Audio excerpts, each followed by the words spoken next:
ونعوذ بالله من شرور أنفسنا ومن سيئات أعمالنا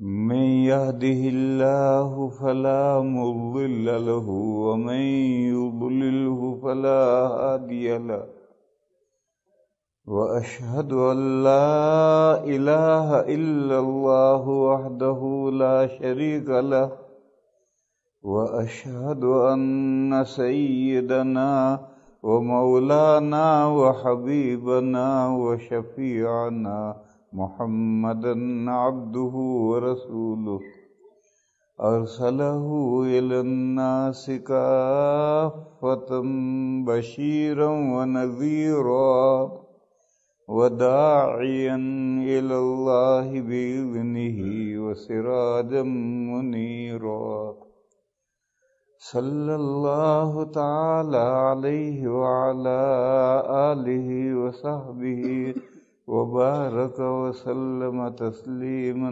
كثيرا كثيرا وبعد فأعوذ بالله من الشيطان الرجيم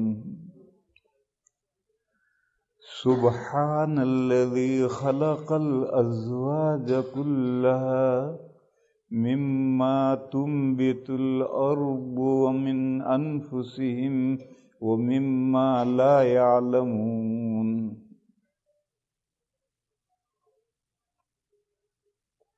بزرگوں اور بھائیوں، آج نماز میں یاسین شریف شروع ہوگی۔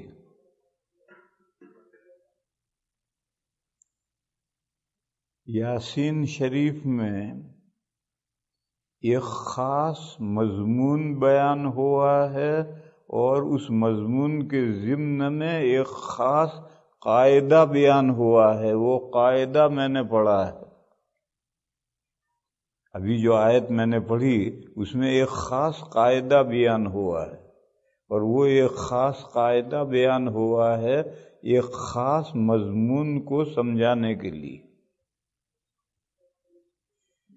آپ حضرات جانتے ہیں محتور کے پاس یاسین شریف پڑھی جاتی ہے۔ محتور کا ترجمہ عربی میں ہے قریب المرگ۔ یہ دونوں فارسی اردو کے لفظ ہیں جو موت کے نزدیک پہنچ گیا۔ قریب المرگ کا ترجمہ ہے جو موت کے قریب پہنچ گیا، اس کے پاس میں یاسین شریف پڑھی جاتی ہے۔ ہمارے یہاں مصیبت یہ ہے کہ جب مر جاتا ہے تب پڑھتے ہیں، جب سکرات شروع ہو گئی اب تو بھان تو ہے ہی نہیں، تو مر گیا، اب یاسین پڑھتے ہیں۔ اب یاسین پڑھنے سے کیا فائدہ؟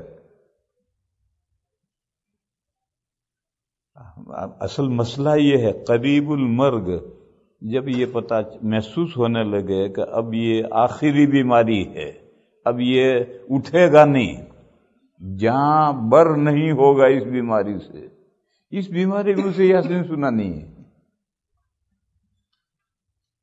اب ہمارے یہاں الٹا ہے کہ جب بالکل ہوش و حواس کھو بیٹھے اور کچھ نہ سمجھے تو اب یاسین شریف پڑھتے ہیں اور سمجھتے یہ ہیں کہ موت آسان ہوگی۔ یہ بات تو صحیح ہے کہ موت آسان ہو اس لیے یاسین پڑھی جاتی ہے، مگر یہ جو پڑھنے کا وقت ہم نے بنا رکھا ہے یہ غلط ہے میرے بھائیو۔ ایک تو ہم عربی نہیں جانتے، پھر دوسرا ہے کہ ہوش و حواس ٹھکانے نہیں ہیں، تب کیا فائدہ ہوا؟ کیا سمجھے گا اور کیا موت کیسے آسان ہوگی؟ ہندوؤں میں جب کوئی ٹانگیں رگڑتے رگڑتے تھک جاتا ہے اور مرتا ہی نہیں ہے، جان نکلتی ہی نہیں ہے، تو ہندو کہتا ہے ارے اسے ان کہی کہلواؤ، تب مرے گا، یہ مرے گا نہیں، ان کہی کہلواؤ۔ تو گاؤں کے امام صاحب کو، مکتب کے مدرس صاحب کو بلاتے ہیں، وہ آ کر کے اس کو کہلواتا ہے، کہہ لا الہ الا اللہ محمد رسول، یہ کہتا ہے پھر مر جاتا ہے۔ یہ ہندوؤں میں ایک رواج ہے، عام ہندوؤں میں تو نہیں، پہلے ہم جب بچے تھے تو اس وقت عام رواج تھا، اگر کوئی ہندو ٹانگیں گھسیٹتے تھک جائے، روح نکلے ہی نے، تکلیف بہت ہے، تو کہتے ہیں اس سے ان کہی کہلواؤ، یعنی زندگی میں جو بات اس نے نہیں کہی وہ کہلواؤ۔ تو مسجد کے امام صاحب کو بلا کر کے کلمہ پڑھاتے تھے، بھی مر جاتا تھا۔ تو اب ایسے ہی یاسین شریف کو ان کہی تھوڑی ہے کہ ان کہی تو جان نکل گئی، یاسین پڑھی تو سہولت سے جان نکل گئی، ایسا تھوڑی ہے۔ حضرت تھانوی قدس سرہ کا ایک رسالہ ہے، شوق وطن۔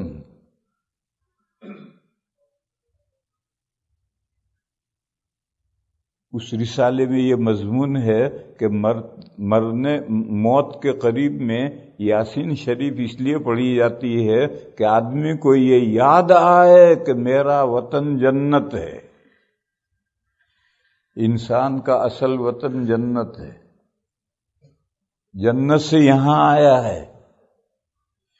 تو جب اس کا اصل وطن یاد آئے گا کہ میرا اصل وطن جنت ہے اور جنت میں پہنچنے کا میرا وقت قریب آیا ہے، تو دل میں شوق اور جذبہ ابھرے گا مرنے کا۔ یوں موت آسان ہوتی ہے۔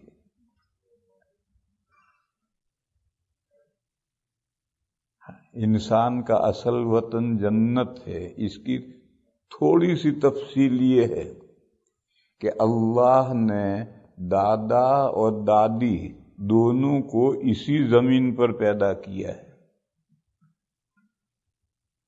اسی مٹی سے پیدا کیا ہے، اور ان کی ساری اولاد وہ بھی اسی مٹی سے پیدا ہو رہی ہے۔ ہم سب اسی مٹی سے پیدا ہوئے ہیں۔ 7 واسطوں سے ہم مٹی سے پیدا ہوتے ہیں۔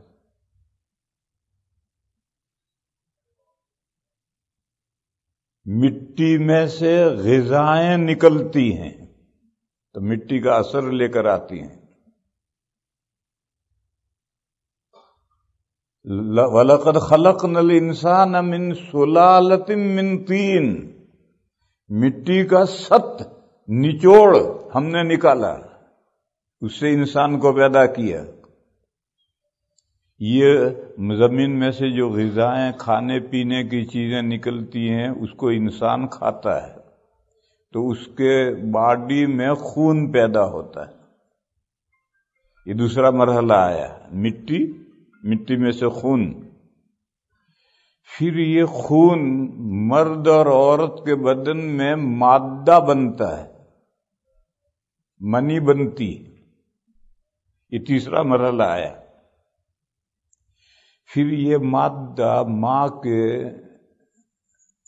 بچہ دانی میں پہنچتا ہے، دونوں مادے، عورت کا مرد کے دونوں مادے وہاں پہنچے، اور وہاں 40 دن کے بعد علقہ بنتا ہے، جیسے کلیجی ہوتی ہے اس طرح سے کلیجی کا ٹکڑا بن جاتا ہے۔ پھر جب 40 دن اور گزرتے ہیں تو گوشت کی بوٹی بن جاتا ہے، وہی جو کلیجی تھی وہ گوشت کی بوٹی بن گئی، مضغہ۔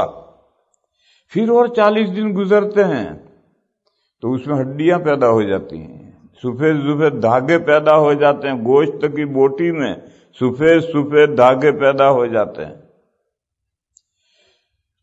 پھر باقی گوشت اللہ تعالیٰ ان ہڈیوں پر ڈیوائیڈ کر دیتے ہیں۔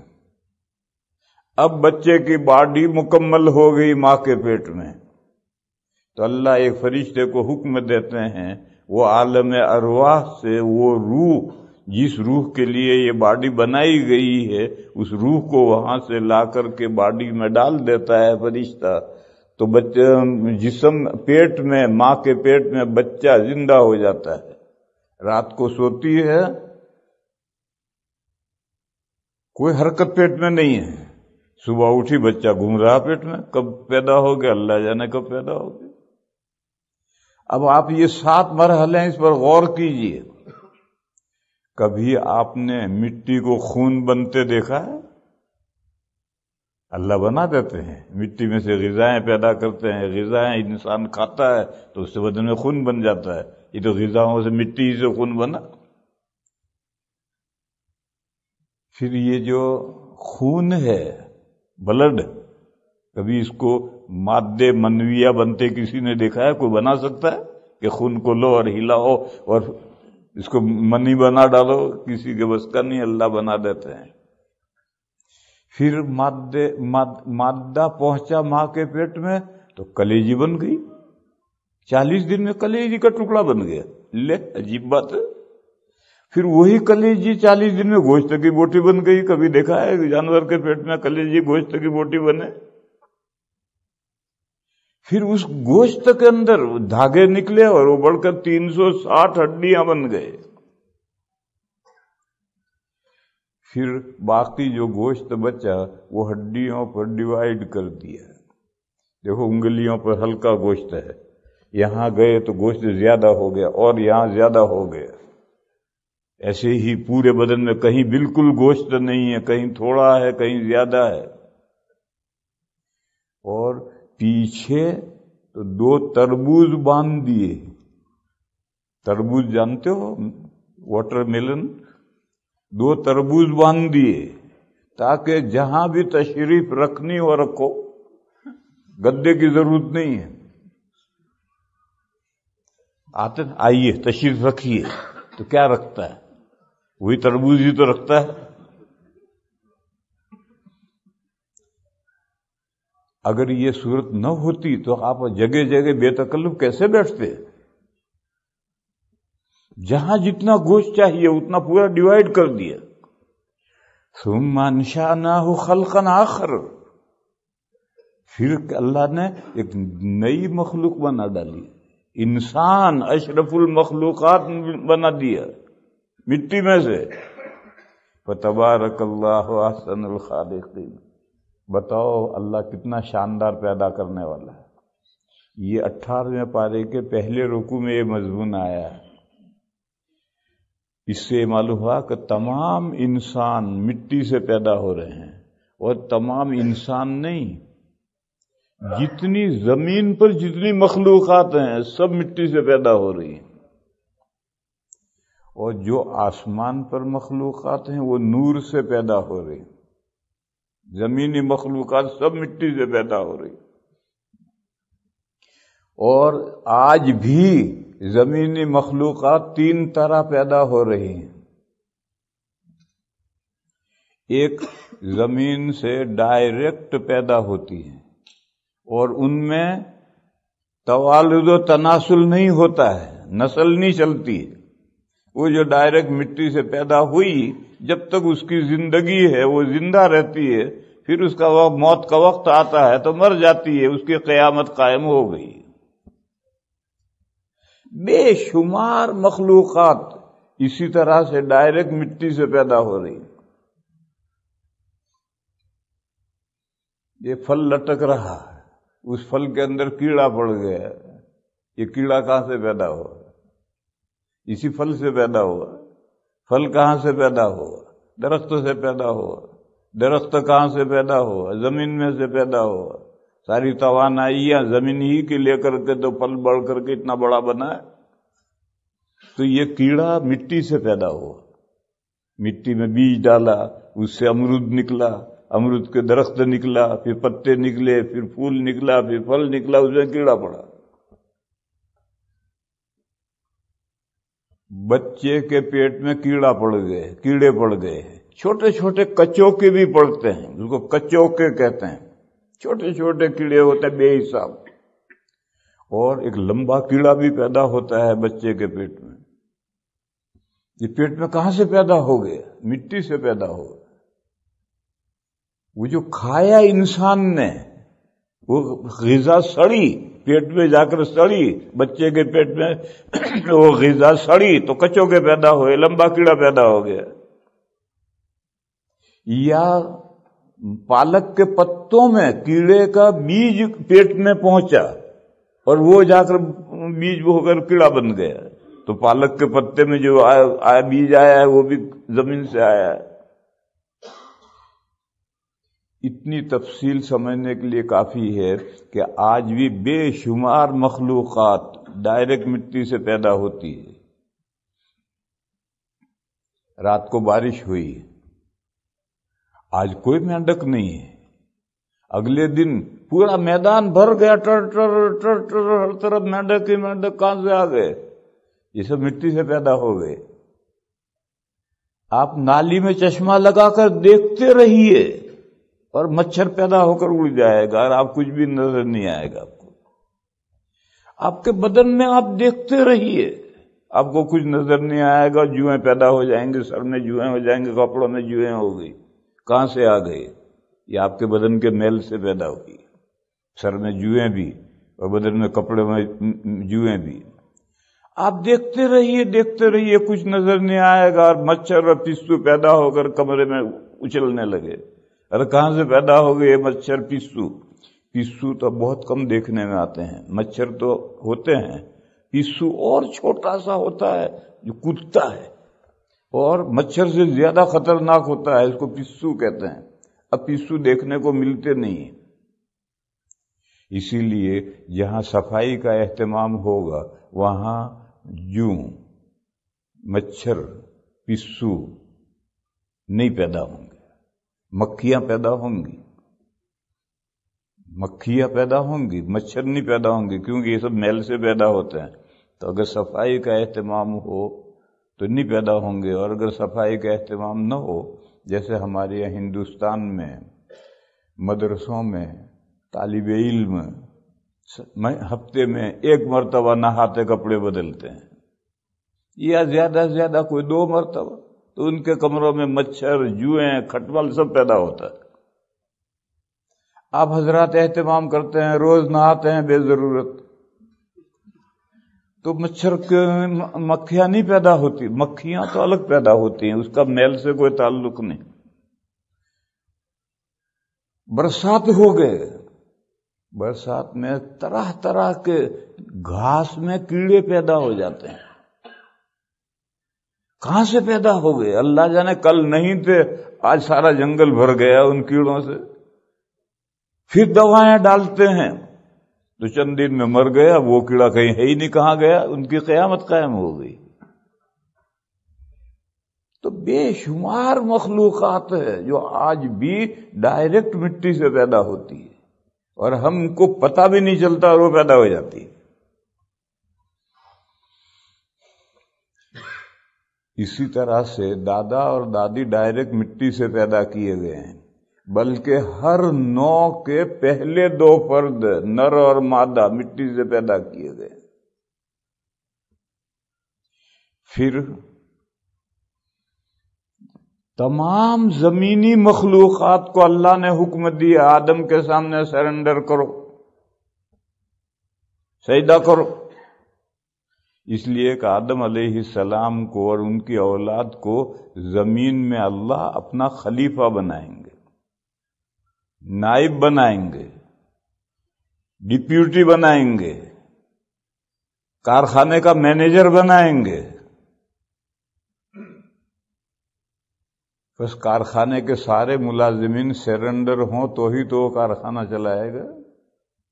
زمین کی ساری مخلوقات اس کی تابعداری کرے تبھی تو وہ زمین میں خلافت کرے گا، ویسے کیسے خلافت کیسے انجام دے گا؟ تو زمین کی ساری مخلوقات کو آرڈر دیا آدم کو سرنڈر کرو، کیا سب نے۔ اور قرآن میں جو جگہ جگہ فرشتوں کا تذکرہ آتا ہے کہ ہم نے فرشتوں کو حکم دیا، تو مفسرین لکھتے ہیں کہ یہ فرشتے اشرف مخلوقات تھے، ان کو حکم دینے کا مطلب سبھی مخلوقات کو حکم دیا۔ جیسے مثال لو، ایک مثال بھی کتابوں میں لکھی ہے، پرانے زمانے کی مثال ہے۔ ایک بڑے حضرت آ رہے ہیں دربار میں بادشاہ سے ملنے کے لیے. بادشاہ نے اپنی کیبنٹ کو حکم دیا کہ فلاں صاحب آ رہے ہیں، جب آئیں تو سب حضرات تعظیم کے لیے کھڑے ہو جائیں. کیبنٹ کو حکم دیا. تو اب آپ کیا سوچتے ہیں، دربار میں کیبنٹ کے وزراء منسٹروں کے علاوہ جو لوگ ہیں وہ کھڑے ہوں گے یا نہیں ہوں گے؟ وہ تو بدرجہ اولا کھڑے ہوں گے. جب وزیر کھڑے ہوں گے تو دوسرے تو بدرجہ اولا کھڑے ہوں گے. مگر حکم دیا ہے صرف کیبنٹ کو، وزراء کو حکم دیا ہے کہ فلاں حضرت آئیں تو سب کھڑے ہو جائیں. یہ بڑوں کو حکم دینا تو خود بخود چھوٹوں کا حکم ہوتا ہے. تو جب فرشتوں کو حکم دیا، وہ یہ کون سے فرشتے ہیں؟ زمین کے فرشتے ہیں، آسمان کے فرشتے نہیں.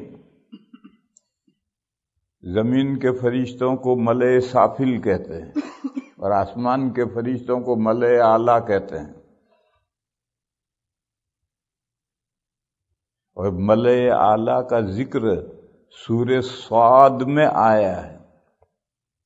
سورہ صافات کے بعد سورہ صاد آئی ہے، وہاں ملائے اعلیٰ کا ذکر آیا ہے. جب ملائے اعلیٰ ہیں تو اس کے مقابل ملائے سافل ہیں. وہ ملائے اعلیٰ آسمان کے فرشتے ہیں، اور زمین کے جو فرشتے ہیں جو زمین کے کاموں پر مقرر کیے گئے ہیں وہ ملائے سافل ہیں. تو زمین کے فرشتے جو اس وقت زمین کی مخلوقات میں سب سے اشرف تھے، ان کو حکم دیا آدم کے سامنے سرنڈر کرو. تو دوسری تمام مخلوقات کو حکم ہوا اور سب نے سرنڈر کیا. ایک کمبخت شیطان نے، ابلیس نے نہیں کیے. یہ مضمون آپ جانتے ہیں، قرآن میں جگہ جگہ یہ مضمون ہے.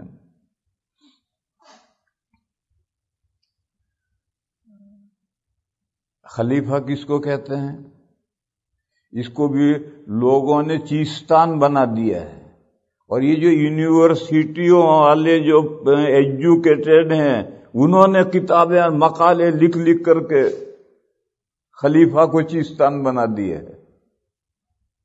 میرے بھائیو، یہ اتنا کوئی بہت مشکل نہیں ہے. خلیفہ تو بہت آسان ہے. خلیفہ کے معنی ہے ڈپیوٹی، نائب. ایک کارخانہ ہے بڑا،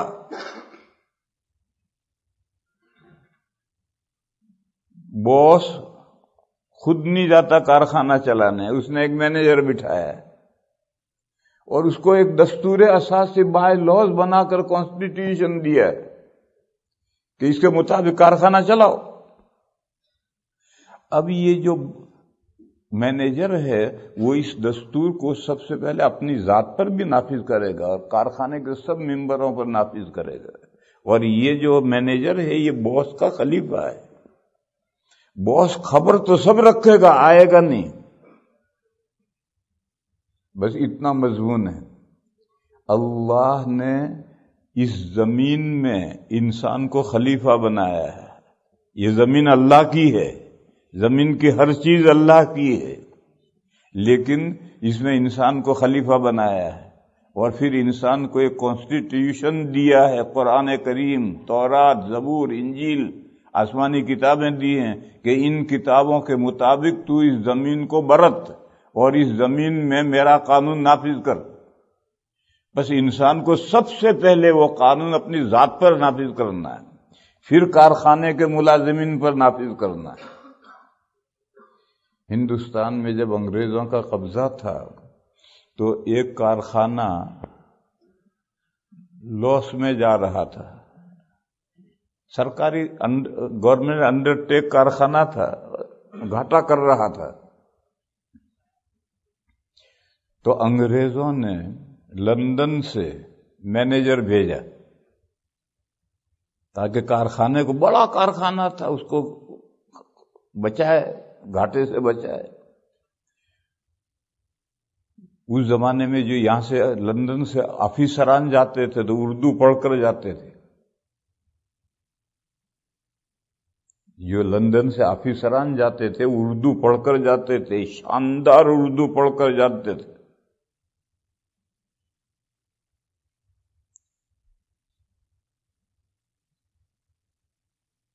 کیوں جا کر وہاں حکومت کرنی ہے تو بغیر اردو جانے اس علاقے میں کیسے حکومت کرے گا؟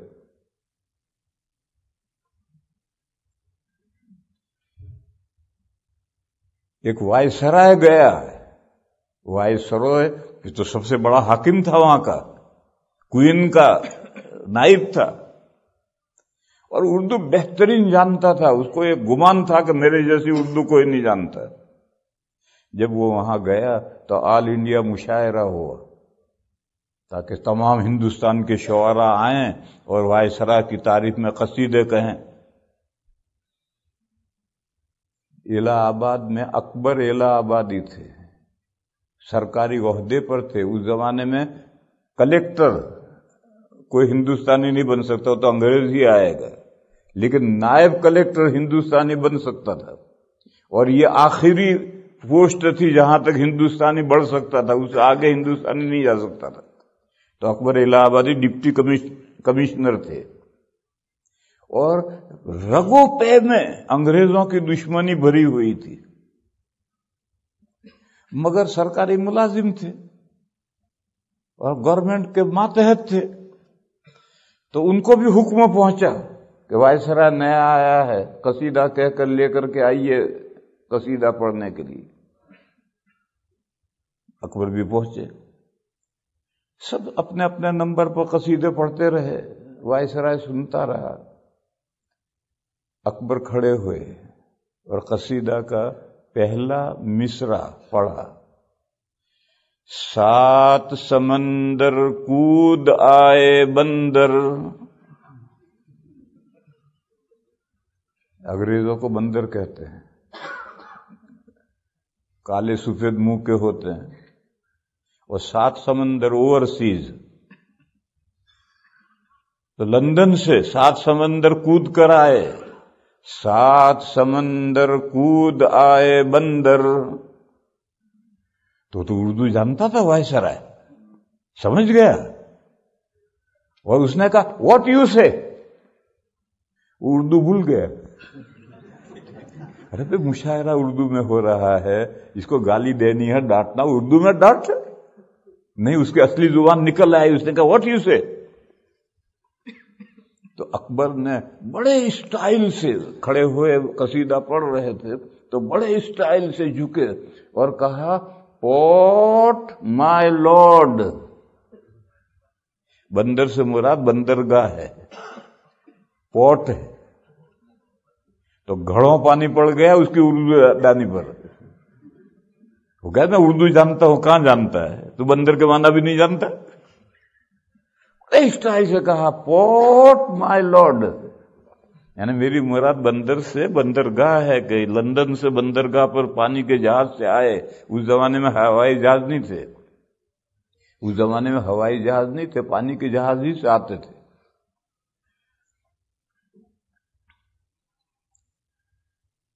تو اردو پڑھے ہوئے بھیجتے تھے گورنمنٹ لندن سے، اردو پڑھے ہوئے افسران بھیجتی تھی. آج کل مصیبت یہ ہے کہ نئے جو مولوی ہیں وہ کہتے ہیں اردو کی ضرورت نہیں ہے، انگلش اسپیکنگ، اردو کی ضرورت نہیں ہے. تو پھر اردو کی ضرورت نہیں تو پھر تم دیوبندی رہو گے کیسے؟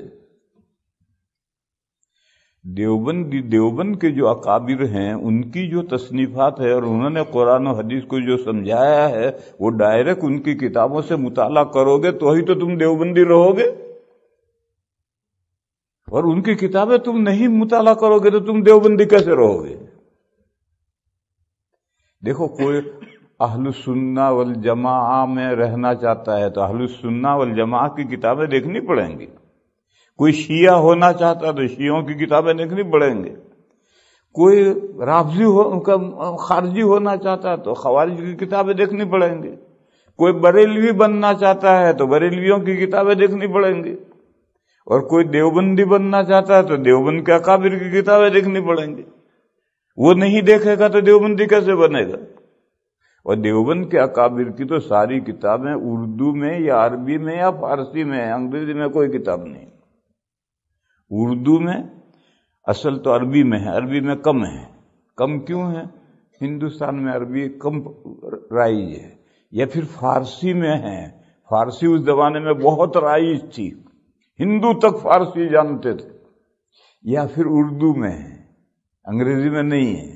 بس اگر آپ دیوبندی رہنا چاہتے ہیں تو یہ بھوسا دماغ میں سے نکالو میرے بھائیوں کہ اردو کی کوئی ضرورت نہیں ہے، کہ انگلش اسپیکنگ تو کرو، کون منع کرتا ہے؟ مگر ہندوستان پر تمہیں حکومت کرنی ہے تو اردو پڑھ کر وہاں جانا پڑے گا، تو جا کر وہاں حکومت کرو گے۔ اردو پڑھے بغیر جاؤ گے تو کیا حکومت کرو گے؟ اسی طرح سے بولو لکھو انگریزی، اور سارا علوم اسلامیہ انگریزی میں منتقل کرو۔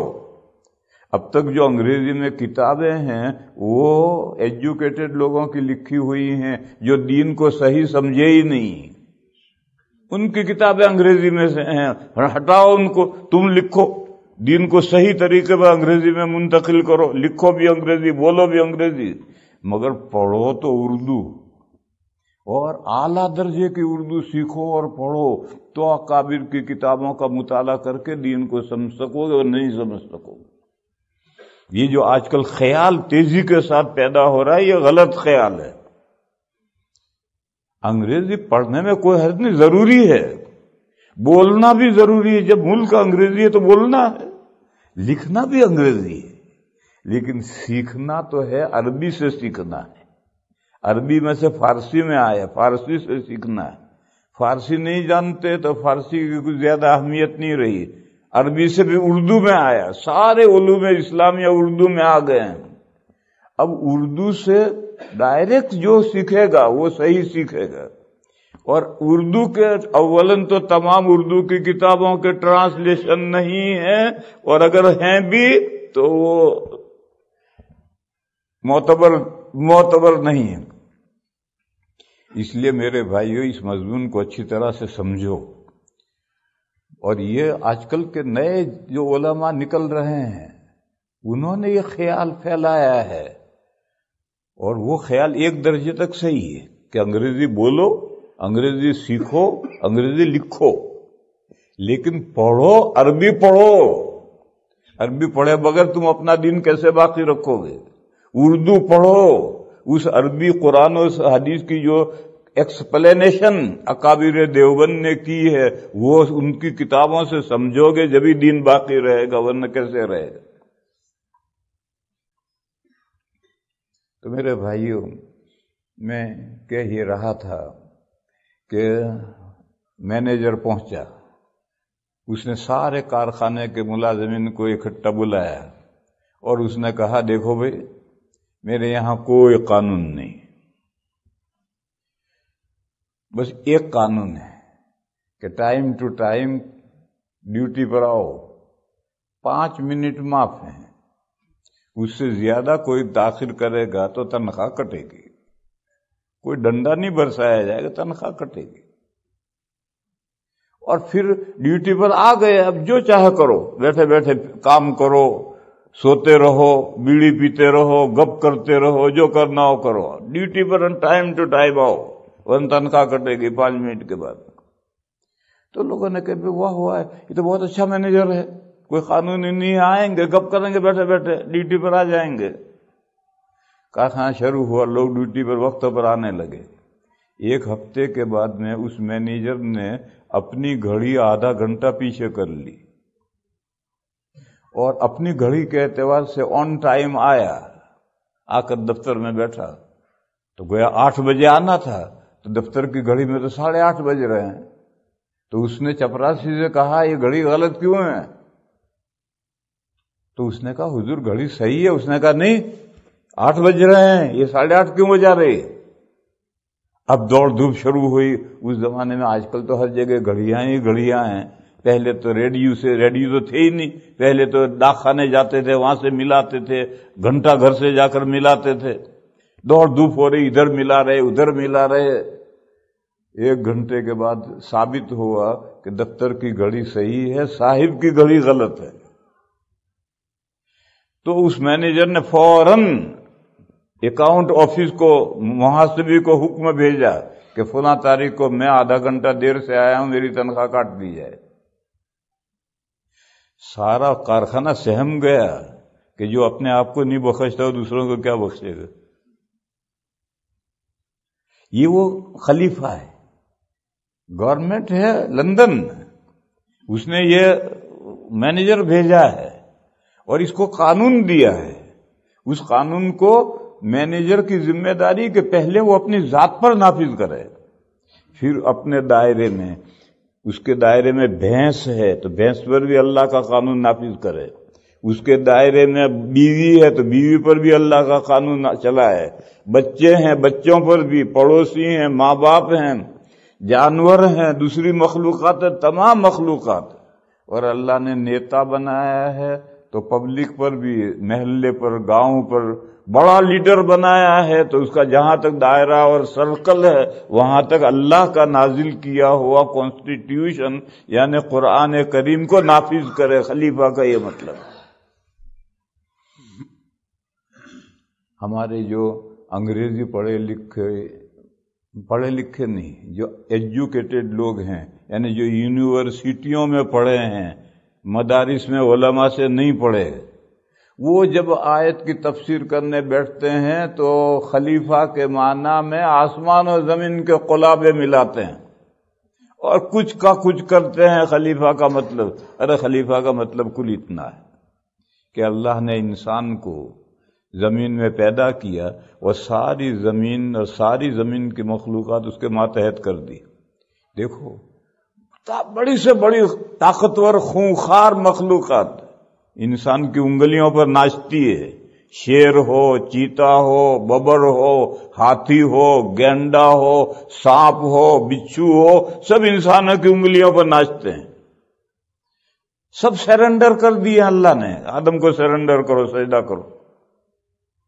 اب انسان کی یہ ذمہ داری ہے کہ ان سب مخلوقات پر جو اللہ نے کانسٹیٹیوشن قانون نافذ کیا اسے پہنچائے، ان میں نافذ کرے. تو میرے بھائیوں، میں کہہ یہ رہا تھا کہ آدم علیہ السلام اور دادی حوا اسی زمین پر پیدا کیے گئے، پھر زمین کی ساری مخلوقات کو ان کے سامنے سرنڈر کیا، پھر دونوں کو زمین سے اٹھا کر کے جنت میں لے جا کر بسایا گیا. یہاں رہو اطمینان سے.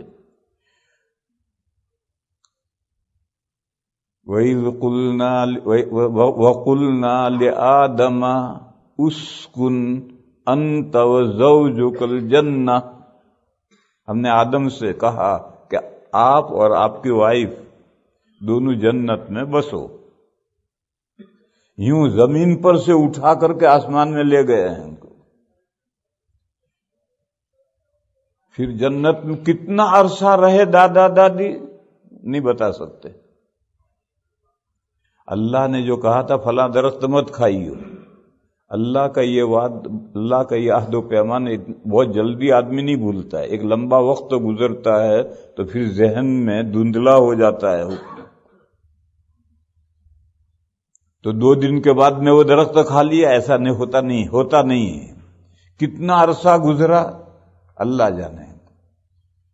ایک لمبا عرصہ رہے، جب تک جنت میں رہے دادا دادی کی اولاد نہیں ہوئی. کیوں؟ انسان دادا دادی کی اولاد کا بھی زمین سے پیدا کیا جانا مقدر تھا.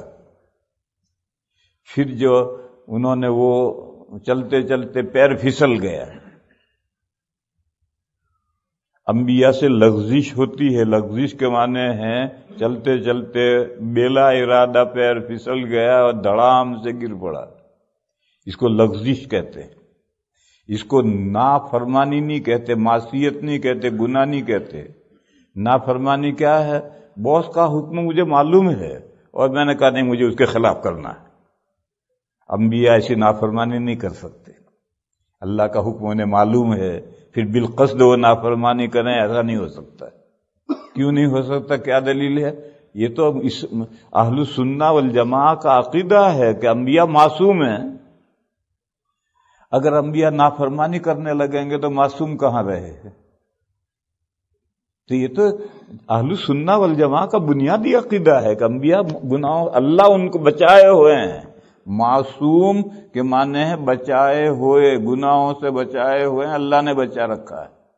اب اگر انبیاء بالقصد گناہ کریں تو اللہ کی بچانے پر حرف آئے گا کہ اللہ نے کیسی حفاظت کی ہے کہ انہوں نے بالقصد گناہ کیا. اس لیے یہ بات طے ہے انبیاء سے کوئی بالقصد گناہ نہیں ہو سکتا، وہ معصوم ہیں.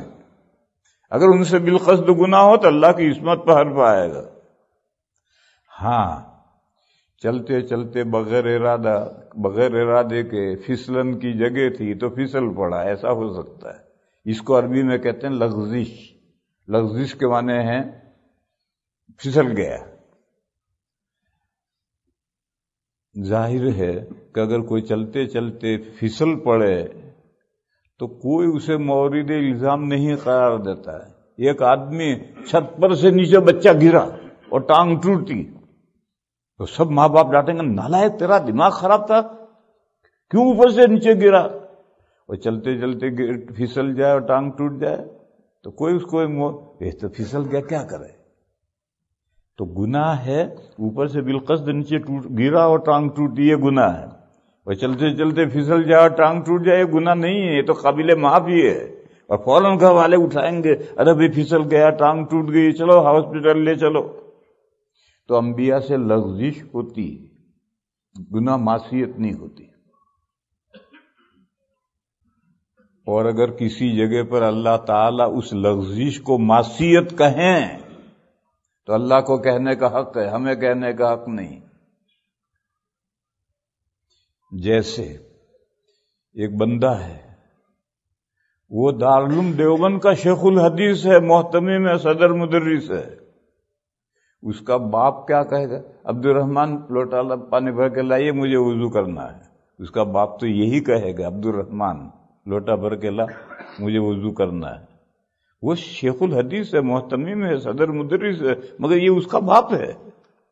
باپ کو یہ کہنے کا حق ہے، وہ کہے عبد الرحمن لوٹا بھر کے پانی لا مجھے وضو کرنا ہے. لیکن طالب علموں کو یہ حق نہیں پہنچتا کہ وہ کہے عبد الرحمن لوٹا بھر کے پانی لا مجھے وضو کرنا ہے. ان کو یہ کہنے کا حق نہیں پہنچتا. ان کو تو کہنا ہوگا حضرت تشریف لائیے، حضرت کے بغیر بول نہیں سکتے. تو اگر اللہ کہیں وہ عصا آدم و ربہ فغوا تو اللہ کو ایسا کہنے کا حق ہے، لیکن ہمیں ایسا کہنے کا حق نہیں. پھر اللہ نے ایسا فرمایا ہے تو پھر ساتھ میں یہ بھی فرمایا ہے کہ آدم نے اپنے رب کی نافرمانی کی تو اپنے اللہ نے ان کی طرف توجہ کی اور ان کو معاف کر دیا. اب اللہ نے تو معاف کر دیا مگر فلاں صاحب معاف کرنے کے لیے تیار نہیں. بعض مفسرین ہیں وہ معاف کرنے کے لیے تیار نہیں.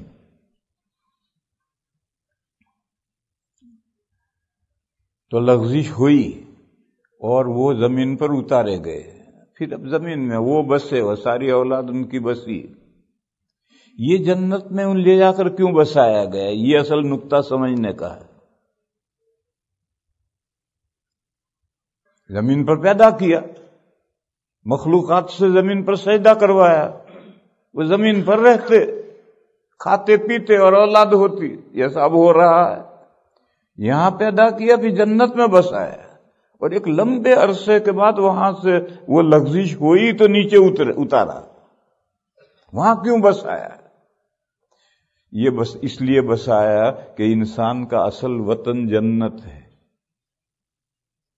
اگر زمین پر پیدا ہو کر زمین ہی پر رہتا تو اپنے وطن کو کیسے پہچانتا ہے؟ اس لیے جنت میں بسایا پھر زمین پر اتارا تاکہ اس کو یہ پتا چلے کہ میرا اصل وطن وہ ہے، مجھے اس دنیا سے گزر کر جنت میں پہنچنا ہے.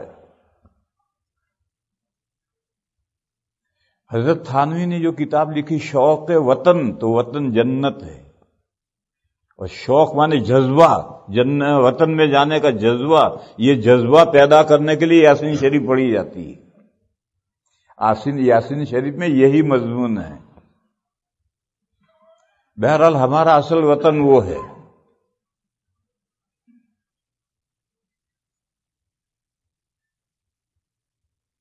سورہ طٰہٰ میں یہ مضمون آیا ہے. جب وہ درخت کھا لیا تو دادا دادی دونوں کو اللہ کا حکم پہنچا نیچے اترو.